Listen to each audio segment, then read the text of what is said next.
की तालिबान मेरे जवाब हमारे मुल्क का क्या नाम है? हमारे मुल्क का नाम हिंदुस्तान है। हमारे मुल्क पर सबसे पहले किसका राज था? हमारे मुल्क पर सबसे पहले मुगल बादशाहों का राज था। हमारे मुल्क पर बाद में किसने राज किया? हमारे मुल्क पर बाद में अंग्रेजों का राज था। हमारे मुल्क पर अंग्रेजों ने कितने बरस राज किया? हमारे मुल्क पर अंग्रेजों ने 200 बरस तक राज किया था। हमारा मुल्क अंग्रेजों की गुलामी से कब आजाद हुआ?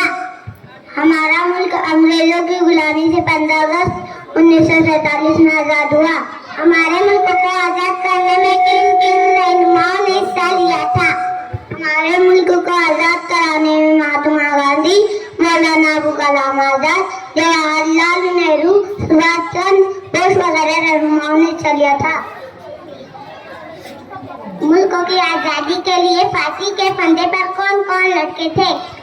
मुल्क की आजादी के लिए भगत सिंह, अशफाक उल्लाह खान और वैशाली में दिन फांसी के फंदे पर लटके।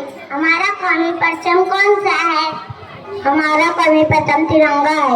हमारे कौमी परचम में कितने रंग हैं?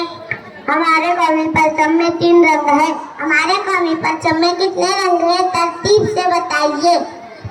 हमारे कौमी परचम में तरतीब से इस तरह रंग है। पहला रंग नारंगी, दूसरा रंग सफेद और तीसरा रंग हरा है। हमारे कौमी परचम के बीच में गोल दायरा है, उसे क्या कहते हैं? हमारे कौमी परचम के बीच में गोल दायरा उसे अशोक चक्र कहते हैं। हमारे कौमी परचम को किसने डिजाइन किया था? हमारे कौमी परचम को सुरैया तैयबी खातून ने डिजाइन किया था। हमारे मुल्क का कौमी गीत कौन सा है? हमारे मुल्क का कौमी गीत जन गण मन है। अल्लाह।